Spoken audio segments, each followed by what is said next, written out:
Hello, guys. Welcome to the show. I'm glad to have you guys here. Now, I'm going to put it in perspective what happened yesterday with Bitcoin today for you guys. The first thing we're going to do is we're going to go in and get the charts open right here, and we're going to take a look at what's going on. Here's the thing. Put it into perspective. Take a look at this 12-hour chart here, and you can see where Bitcoin is right now. And you can see that we've actually had a move upwards from 32.73 right now, and you can see this tail end on the end here. We've moved up to 37.79. Okay, we had that little price correction yesterday. That's all it was. But if you look at it overall, we made this move down to 31.22, and we've been basically following this line across here. What this is, putting it in perspective, is we are in the bottom of a bear market right now. And for myself personally, this is not financial advice, this is for me personally. Personally, this is a buy signal for me, you know. Yeah, Bitcoin could go down lower, but I think we're reaching I think this bear market's long in the tooth now at this point, you know.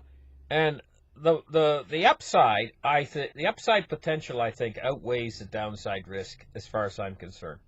Now, that's just me, but that's what I think, and that's my personal opinion on it. So I'm watching this chart along here as it's going along, and sure, if we move into like the 15-minute chart here, we can see this looks awful. that dip we had yesterday, but it was a price correction. It was a short-lived flash crash, a price correction, and now we've stabilized. Okay, so we got to put it into perspective. Now, let's take a look at this article here from CoinDesk. And it's talking about this price correction yesterday. It says Bitcoin bull trend is at risk after high volume price dump, you know. And Bitcoin dropped 9.3% yesterday on the back of high volumes, invalidating the breakout witnessed last Monday. Bitcoin nosedived overnight, clouding the interim bullish outlook, and a deeper drop could unfold. Key support level near 3,700, if the key support level near 3,700 is breached. You know, and so we got to put it in perspective, see what it is for what it is, you know. And I've seen Bitcoin do stuff like this so many times before that I'm unfazed by it at this point. You got to look at the overall picture. You could have had Bitcoins for like 30 cents a piece, you know, and then you could have had them for like $60 a piece, and then you could have had them for like $1,000 a piece, and then you could have had them for like $200 a piece, and then you could have had them, you know. I mean, it's just constantly up higher and higher. The bar keeps going higher and higher as what you can have a Bitcoin for. That's basically the way it's going. And I don't see that stopping, really. I see the bar going higher and higher until the end. You can't afford to buy a whole one unless you mortgage your house, you know. I mean, this is the way it's going. This ultimately down the line, I see this is the way it's going. We could read a little bit of this here, and we're gonna read just a little bit of it. It says Bitcoin nosedived overnight, clouding the interim bullish outlook, and a deeper drop could unfold if key support near 3,700 is breached.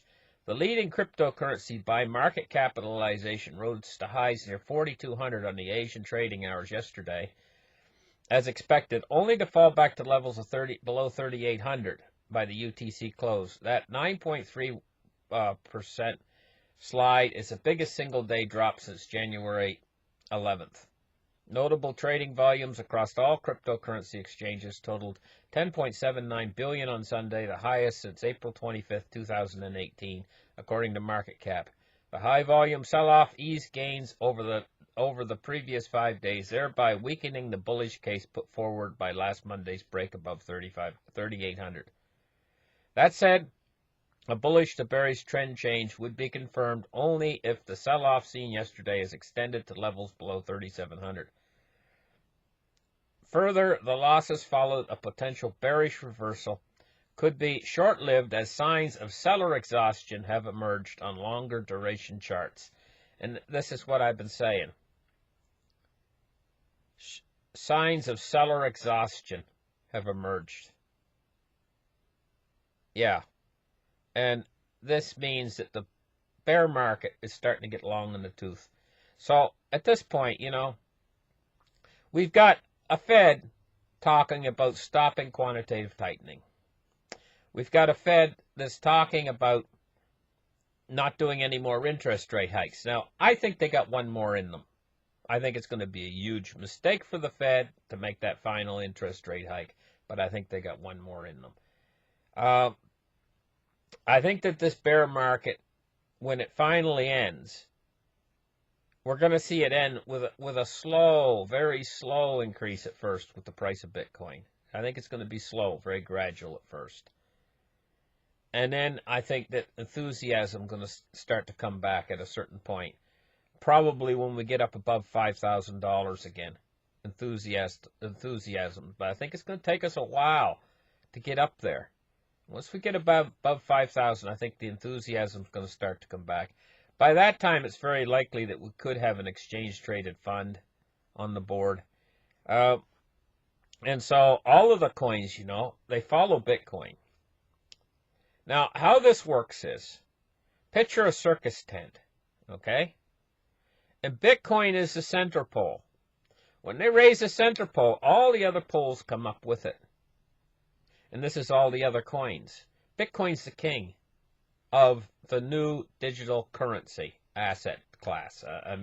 Blockchain technology. It's the king. I don't see it ever being really unseated. Now, we've got these other coins coming along that are so much better than Bitcoin. But that doesn't matter. Bitcoin's got the name. It's got the first mover advantage. These other coins are going to take their positions, probably as currency. But Bitcoin, it's digital gold. Digital gold. And what we're going to see happen, and I think is in the future, as Bitcoin price starts to move up into almost unreal territories, we're going to see less and less movement of Bitcoin across the Bitcoin network. People are going to hold it like they hold gold. And they're only going to move it when they really need to make a transaction from one person to another across the world, They want to send large lumps of money. As Bitcoin moves into that position, it's well set up for it because it has a transaction speed of 7 transactions per second, which is not very much. But there's a Lightning Network. Transactions can be made on the Lightning Network, and you're going to find that the Lightning Network is going to grow and expand. And most of the transactions will be made on the Lightning Network, except for possibly extremely large transactions, which will be corporations and stuff moving large volumes of Bitcoin, probably on the main blockchain. But the main blockchain can handle 7 of those every second. And so maybe when they're moving the equivalent value of $100 million back and forth, they might use the main blockchain for one transaction. But again, it's going to be expensive to use the main blockchain. Mostly they're going to use the Lightning Network. And so this is the future we're moving toward. I could actually see a time when most all of the world's capital, most all of the world's liquidity, most all of the world's everything, real estate, everything else is valued in Bitcoin. Bitcoin is setting itself up to be nothing less than the world reserve currency. Actually, not a currency, the world reserve money. It's trying to steal the thunder away from gold. Now, can gold compete? This is the question. This is the big question for gold bugs out there. And gold bugs do not like Bitcoin. They hate it. They hate its guts because they realize in their heart of hearts, down deep underneath it all, they realize that Bitcoin is in a competition against their beloved gold. Can gold compete? I hate to say this to the gold bugs out there, but can you move $100 million of gold halfway around the world without hitting border restrictions and everything else? Without having it seized? And without having some central bank of some other country saying this is money laundering and putting all your gold in their vault? And good luck getting it back. I mean, this is countries like are trying to repatriate their gold right now, and they're not being given it back by other countries. And they're using the law to try to repatriate their gold. Good luck for you if you're going to try to get your gold back from them. Gold theft is something that's very, very old. It's very deep-seated. I mean, it's happened over and over again where countries steal other countries' gold. You think they're not going to steal your gold if you try to move it from one place to another? But Bitcoin and the cryptocurrencies can be instantly transferred, and it's impossible to stop the transaction. You know, I mean, this is the new way. This is the money for the digital age, and it's competing with gold. It's got what it needs. Bitcoin's got what it needs for the digital age. Gold doesn't. Gold is still going to be a store of value. But Bitcoin could actually steal its thunder. Seriously. Thank you guys for listening. Like and subscribe. We'll catch you guys in the next show. Bye-bye, guys.